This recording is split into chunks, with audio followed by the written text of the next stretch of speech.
નમસ્કાર વિદ્યાર્થી મિત્રો, આજે આપણે ધોરણ 12 ની અંદર બાયોલોજીમાં ચેપ્ટર નંબર 5 એમાં ચોથો વિડીયો અથવા તો પાર્ટ 4 ની અંદર ટોપિક ભણશું સહપ્રભાવિતા અને બહુવૈકલ્પિક કારકો.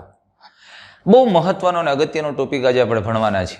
આપણે આગળ વિડીયોમાં જોઈ ગયા એ મુજબ ત્યાં જોઈ ગયા હતા અપૂર્ણ પ્રભુતા, જે મેન્ડલના કાર્યની એક મર્યાદા હતી. એવી જ વાત આ સહપ્રભાવિતા છે, બહુવૈકલ્પિક કારકો છે. જે મેન્ડલે વાત કરી એની થોડી મર્યાદાઓ છે, એના ક્ષેત્રની બહારની વાત છે.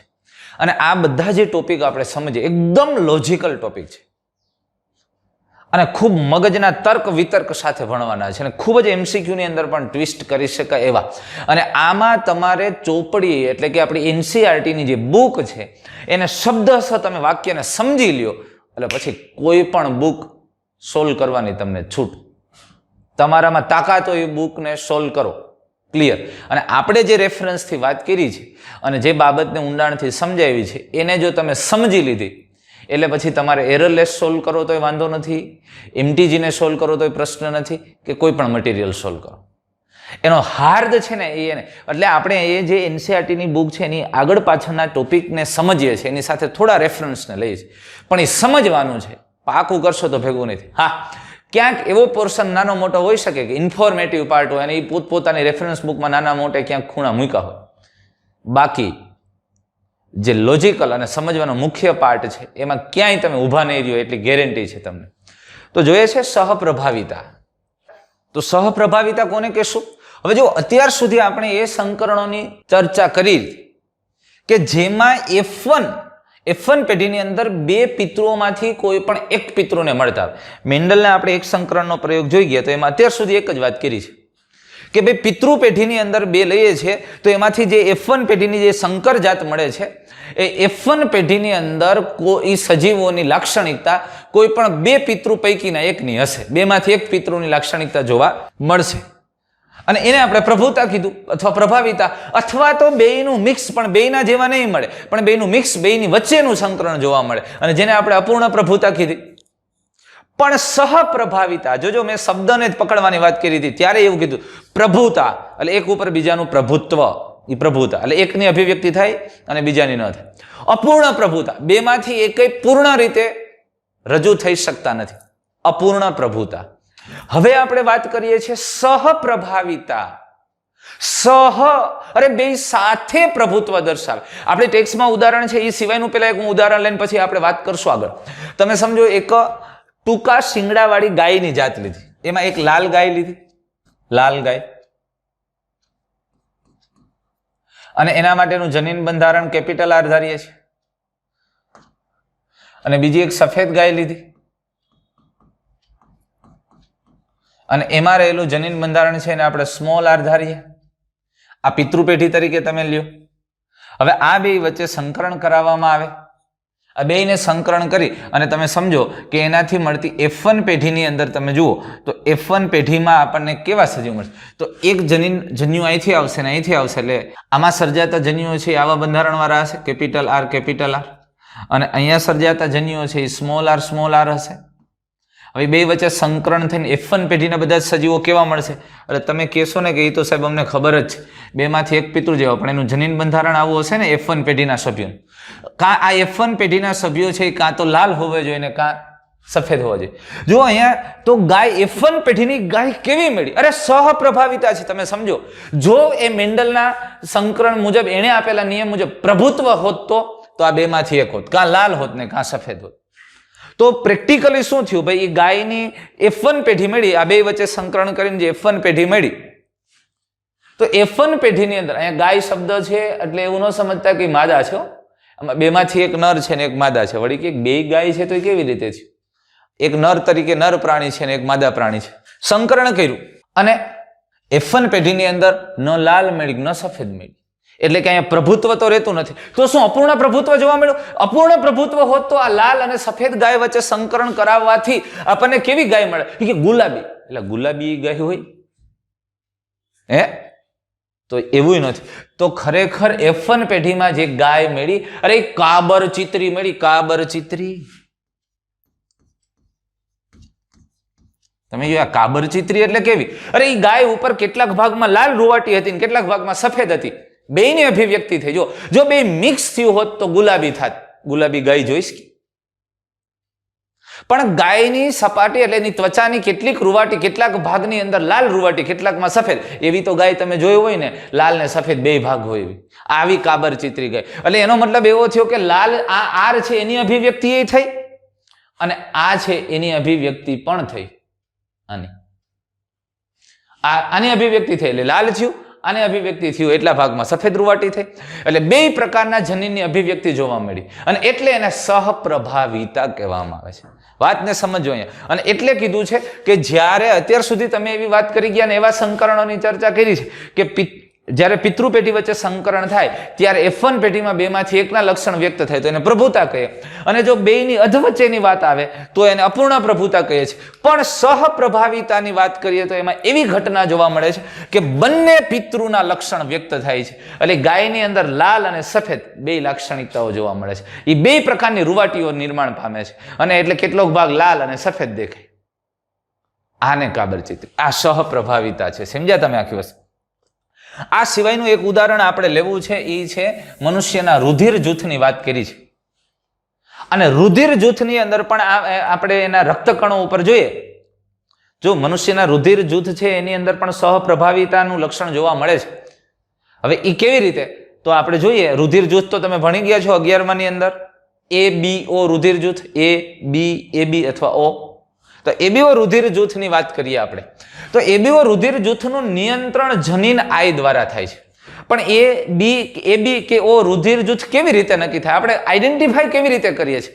ઓકે, જનીન I દ્વારા નિયંત્રિત થાય છે, પણ એ જૂથ કોને કહેશો? તો તમને ખબર છે કે મનુષ્યના રક્તકણ ઉપર અને આ રક્તકણની સપાટી પર એક ચોક્કસ પ્રકારનું ગ્લાયકોપ્રોટીન ઘટક અને એક શર્કરાનું પોલિમર આવેલું છે પ્રોટીન સાથે, જે આપણે એન્ટીજન તરીકે ઓળખીએ છીએ. જો રક્તકણની સપાટી પર ચોક્કસ શર્કરાયુક્ત પોલિમર આવું આવેલું હોય અને જો આપણે આને એન્ટીજન A તરીકે ઓળખતા હોઈએ તો આપણે એવું કહેશું કે એ રક્તકણની સપાટી પર એન્ટીજન A છે, જેથી એ બ્લડ ગ્રુપ A તો કહેવાય એને.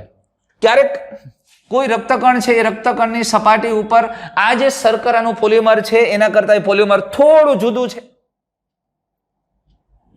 અને એ એન્ટીજનને B તરીકે ઓળખીએ તો એને B ગ્રુપ કહીએ છીએ. અથવા તો એવું છે કે રક્તકણની સપાટી ઉપર આવા કોઈ પોલિમર જોવા જ નથી મળતા તો એને આપણે બ્લડ ગ્રુપ O કહીએ છીએ. નથી મળતા, નલ. તો હવે વાત એ છે કે ABO રુધિર જૂથનું નિયંત્રણ એક જનીન દ્વારા થાય. જનીનને આપણે શું કીધું? I. હવે વાત એ છે, આ એ રક્તકણની સપાટી પર એન્ટીજન A એટલે કે ચોક્કસ શર્કરાનું પોલિમર અને પ્રોટીનયુક્ત ભાગ છે, ગ્લાયકોપ્રોટીન જેવો ભાગ છે, પણ એમાં મુખ્યત્વે પોલિમરનું જે નિર્માણ થાય એને આધારે ગ્રુપ પડે છે. તો હવે હું તમને એવું કહેવા માંગુ છું કે આ ગ્રુપ આવી રીતે સર્જાય છે એ વાત સાચી છે. રક્તકણ ઉપર એન્ટીજન A છે, B છે, O છે, એને આધારે ગ્રુપ. એના માટે જવાબદાર જનીન છે એ I છે. હવે જોજો આ કેપિટલ I. હવે આ કેપિટલ I અથવા તો આ I જનીન ABO ગ્રુપને અથવા તો આ રુધિર જૂથનું નિયંત્રણ કરે છે. તો I જનીનના 3 વૈકલ્પિક કારકો છે. આપણે મેન્ડલે વાત કરી હતી, તમે જો સમજો, કેપિટલ T અને સ્મોલ t એકબીજાના વૈકલ્પિક કારક થયા. કેવી રીતે? લક્ષણ હતું ઊંચાઈ, વધુ ઊંચાઈ અને ઓછી ઊંચાઈ, એ બે અભિવ્યક્તિ હતી. એ બે અભિવ્યક્તિ માટે જવાબદાર જનીન એના વૈકલ્પિક કારક. અહીંયા રુધિર જૂથ માટેના વૈકલ્પિક કારક એ 3 છે. કયા 3 વૈકલ્પિક કારક છે? હવે અહીંયા સમજો, લક્ષણ શું છે? લક્ષણ છે રુધિર જૂથ. વૈકલ્પિક કારકો, વૈકલ્પિક કારક I અને બીજું કારક સ્મોલ I. આ કેપિટલ I છે એ પ્રભાવી છે અને સ્મોલ I છે એ પ્રચ્છન્ન છે.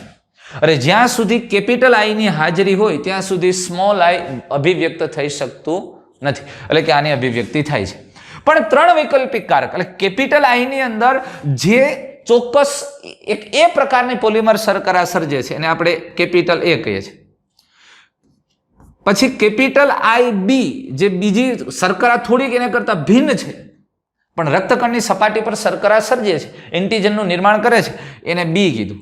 અને જે કોઈ રક્તકણની સપાટી પર આવું કોઈ પણ પોલિમર અથવા પોલિસેકેરાઇડનું નિર્માણ જ નથી કરતું, એ સ્મોલ આઈ છે. એટલે એક જ લક્ષણ રુધિર જૂથ, એના માટેના વૈકલ્પિક કારકો કેટલા થયા? 3. Capital I A, capital I બી અને સ્મોલ આઈ. કેપિટલ આઈ જનીન છે એ પ્રભાવી છે કે કેપિટલ આઈ ની હાજરી છે તો રક્તકણની સપાટી પર આ પોલિમર બને છે. કેપિટલ આઈ બી ની હાજરી છે તો આવું પોલિમર બને છે. એટલે આના કરતા એન્ટીજન થોડુંક જુદું પડ્યું એટલે એને બી નામ આપ્યું.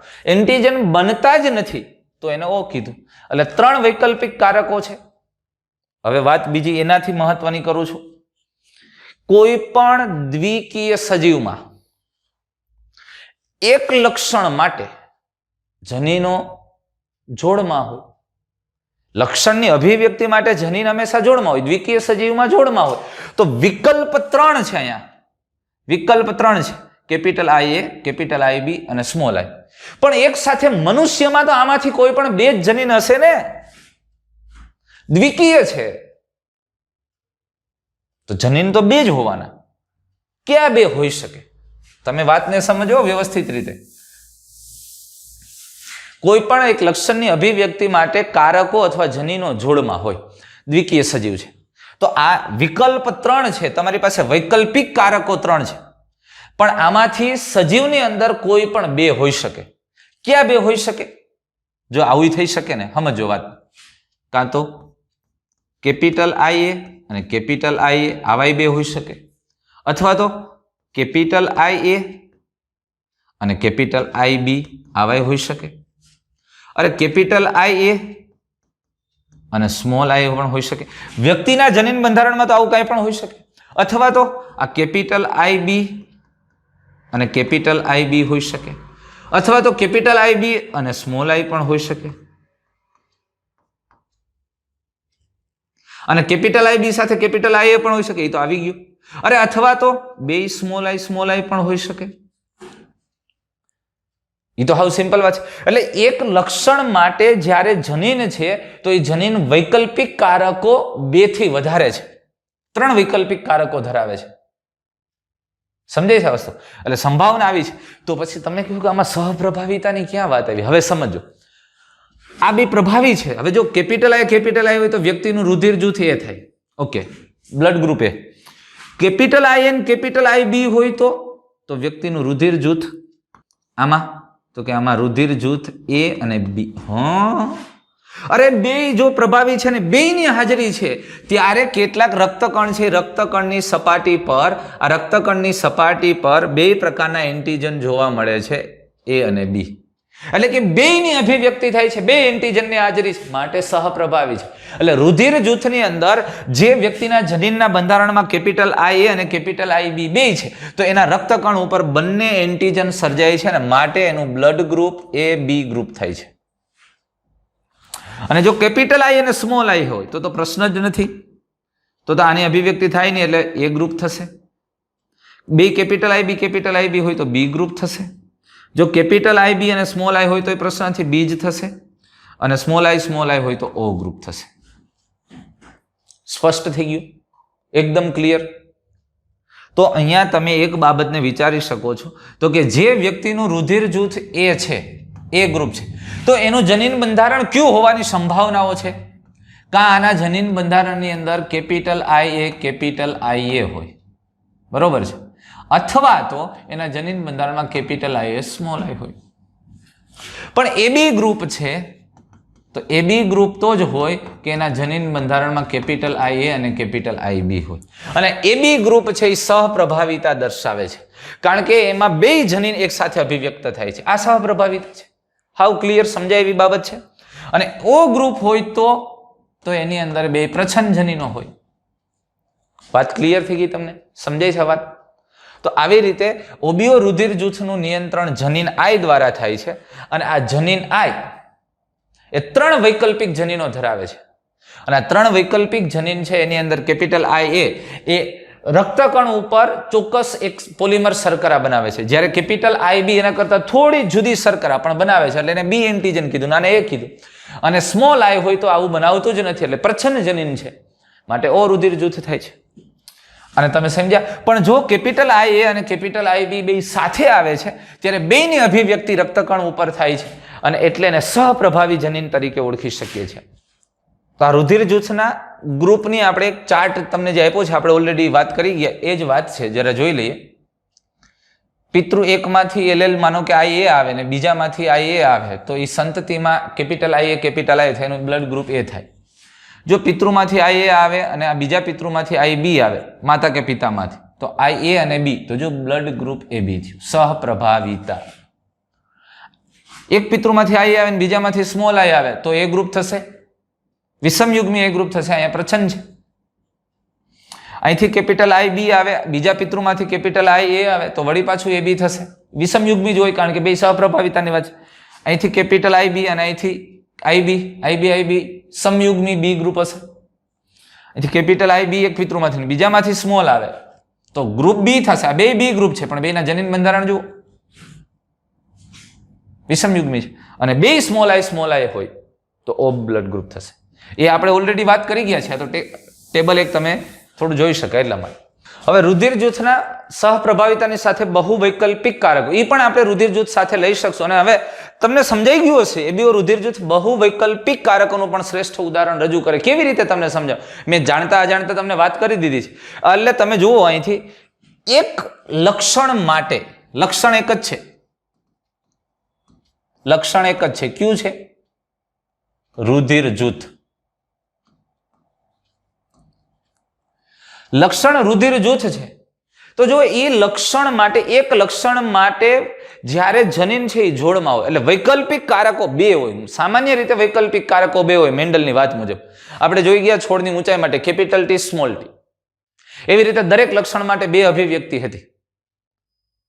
પણ અહીંયા એક જ લક્ષણ માટે વૈકલ્પિક કારકો જ્યારે બે થી વધુ હોય, આ બહુ અગત્યની વાત કરું છું, જ્યારે એક લક્ષણ માટે વૈકલ્પિક કારકો બે થી વધુ હોય તો આને બહુ વૈકલ્પિક કારક કહેવાય. તો અહીંયા રુધિર જૂથના લક્ષણ માટે વૈકલ્પિક કારકો તમે મને કહો તો આ વૈકલ્પિક કારકો કેટલા છે ભાઈ? તો કે વૈકલ્પિક કારકો બે થી વધુ 3 છે. એક કયો? આઈ એ, બીજો કયો હતો? આઈ બી, અને ત્રીજો સ્મોલ આઈ. તો બે થી વધુ વૈકલ્પિક કારકો છે માટે એને બહુ વૈકલ્પિક કારક કહી શકાય. સમજાય છે વાત તમને? અને એટલે કે 3 એલ છે અહીંયા. એક જ લક્ષણને નિયંત્રિત કરવા માટે, એક જ લક્ષણને નિયંત્રિત કરવા માટે એલ 3 છે. પણ એટલું મગજમાં રાખજો કે પરંતુ કોઈ પણ એક વ્યક્તિની અંદર એક સમયે તો બે જ હાજર હોય.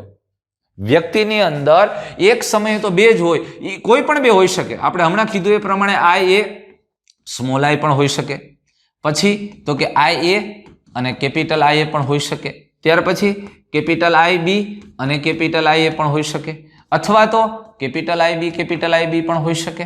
પણ એક જ સમયે વ્યક્તિની અંદર તમે હાજર જોશો તો કોઈ પણ બે હશે. 3 માંથી કોઈ પણ બે હોઈ શકે, એના માટે કોઈ નિશ્ચિતતાઓ નથી. 3 માંથી કોઈ પણ બે હોઈ શકે. એટલે એનો મતલબ એવો થયો કે તમે એક વ્યક્તિનો અભ્યાસ કરો ને તો તમને બધા વૈકલ્પિક કારકો ન મળે. હંમેશા વૈકલ્પિક કારકોની તો જ આપણને ખબર પડે કે આખી વસ્તીનો અભ્યાસ કરો. અરે જુદા જુદા વ્યક્તિના અભ્યાસ કરવાથી ખબર પડે કે આની અંદર ભાઈ એ ગ્રુપ છે અને આની અંદર એ ગ્રુપ છે, પણ આ બેના જનીન બંધારણમાં તો ફેરફાર છે. આનો તો કેપિટલ આઈ સ્મોલ આઈ છે, આનો તો એ ત્યાં ખબર પડે કે આના સિવાયનું એક વૈકલ્પિક કારક છે. એટલે જ્યારે આખી વસ્તીના સભ્યોનો અભ્યાસ કરીએ તો વૈકલ્પિક કારકોની માહિતી મળે. વ્યક્તિગત અભ્યાસથી માત્ર 2 જ કારકોનું ધ્યાન આવે, પણ સમગ્ર વસ્તીના અભ્યાસથી એમાં કેટલા વૈકલ્પિક કારકો છે એ ધ્યાનમાં લઈ શકાય અથવા તો એના વિશે જાણી શકાય છે. એટલે બહુ અગત્યની વાત કરી છે, ખૂબ મહત્વની વાત કરી છે. સમજો બાબતને. આની સાથે સંકળાયેલો પોઈન્ટ છે પણ થોડોક કોમ્પ્લિકેટેડ છે સમજવું માટે. એ 4-5 વખત વાંચશો ત્યારે એમ થાય કે આ શું કહે છે. જો બહુ મહત્વની વાત કરી, જ્યારે એક જનીન એક કરતા વધુ અસર સર્જે છે, એટલે એક જ જનીન છે, એક જ જનીન એક કરતા વધુ અસર, એટલે કે એક કરતા વધુ લક્ષણો ઉપર એની અસર થાય છે. હવે આવું એક જનીન એકથી વધુ લક્ષણો ઉપર અસર કરે એવું કેવી રીતે કહેવા માંગે, શું કહેવા માંગે છે? હવે આપણે એક વટાણાના બીજને અને બીજની અંદર સ્ટાર્ચના કણનું નિર્માણ થાય છે, એના ઉપર ફોકસ કરીને એ ઉદાહરણને ધ્યાનમાં લઈ જોઈએ. હવે સ્ટાર્ચના કણનું નિર્માણ થવું, સ્ટાર્ચના કણના કદ છે એ એક લક્ષણ છે, અને બીજું એને આધારે બીજનો આકાર એક બીજું લક્ષણ છે. એટલે લક્ષણ અહીંયા આપણે બે લઈએ છીએ. એક સ્ટાર્ચના કણનું કદ, આ એક લક્ષણ, અને બીજું લઈએ છે બીજનો આકાર. બીજનો આકાર, આ બે લક્ષણ છે. હવે આ બે લક્ષણ ઉપર અસર એક જનીનની થાય છે. હવે જોજો, ધ્યાનથી સમજો. એટલે કે બીજના સ્ટાર્ચના કણ છે એનું સંશ્લેષણનું નિયંત્રણ એક જનીન કરે છે, અને એ ક્યુ છે તો કે તેમાં બે એલેલ છે, કેપિટલ બી ને સ્મોલ. હવે અહીંયા એલેલ આપણે વાત કરીએ, બી. આ સ્ટાર્ચના કણનું નિર્માણ કરતું જનીન છે એ બી છે, અને એ બે એલેલ ધરાવે છે, કેપિટલ બી અને સ્મોલ બી. એટલે વૈકલ્પિક કારકો બે થયા, બે જ વૈકલ્પિક કારકો છે. હવે જોજો, હવે એના પછી તો જ્યારે આવું જનીન બંધારણ હોય બે કેપિટલ બી, ત્યારે સ્ટાર્ચના કણનું જે કદ છે એ સ્ટાર્ચના જે મંડ કણ છે એ મોટા સર્જાય છે. અને સ્ટાર્ચના કણ મોટા સર્જાય છે ને એ બીજ જ્યારે પરિપક્વ થાય ત્યારે એ બીજનો આકાર છે ને એ બીજનો આકાર ગોળ જોવા મળે છે. વાતને સમજો. હવે એવી જ રીતે જ્યારે સમયુગ્મી સ્મોલ બી ધરાવતો છે, તો આવા જ્યારે વટાણા સર્જાય છે, તો આવા સમયુગ્મી પ્રકારના વટાણા, એના બીજ આવા સ્ટાર્ચના કણનું કદ જો ને તો સ્ટાર્ચના કણનું કદ નાના છે, અને બીજનો તમે આકાર જુઓ તો એ બીજનો આકાર છે એ ખરબચડો છે.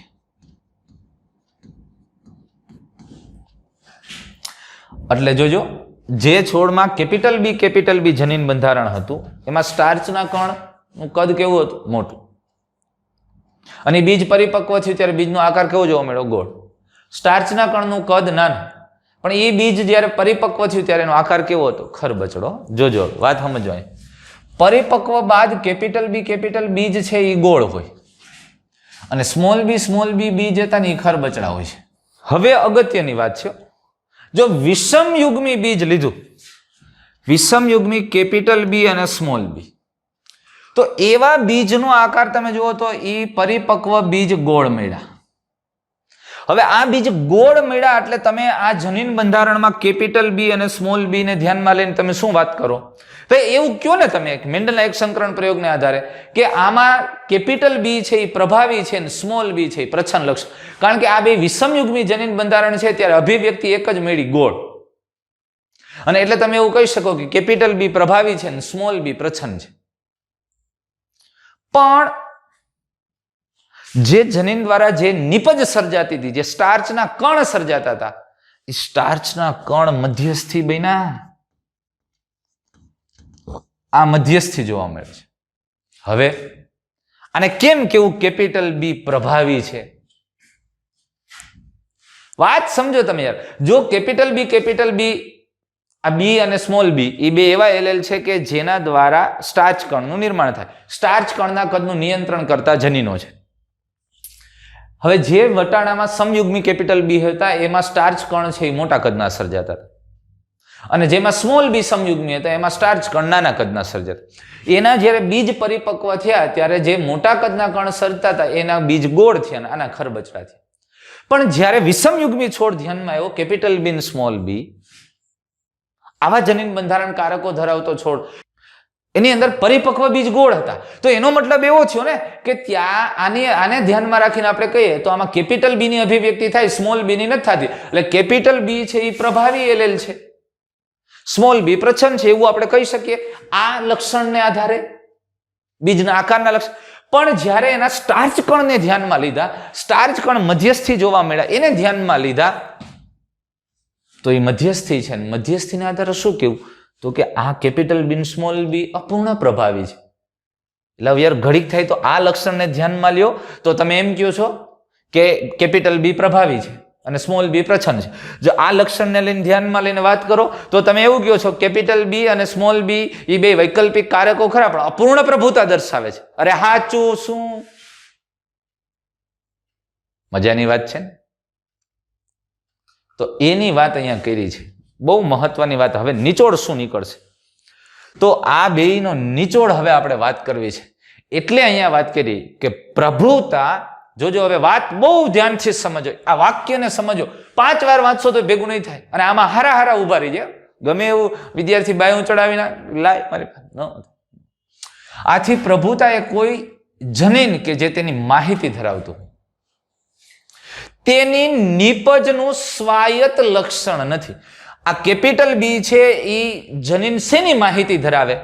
વાત સમજો. કેપિટલ બી આ જનીન છે, આની માહિતી કઈ છે? જોજો, આ જનીન, આ જનીનની માહિતી કઈ છે? કોની માહિતી ધરાવે? સ્ટાર્ચ કણના કદની. શેની માહિતી ધરાવે છે? સ્ટાર્ચ કણના કદની. એટલે ખરેખર એ આ લક્ષણ માટે અભિવ્યક્ત થાય છે. તો વાતને સમજો, પ્રભુતા એ કોઈ જનીન કે જે તેની માહિતી ધરાવતું હોય તથા તેની નીપજનું સ્વાયત્ત લક્ષણ નથી.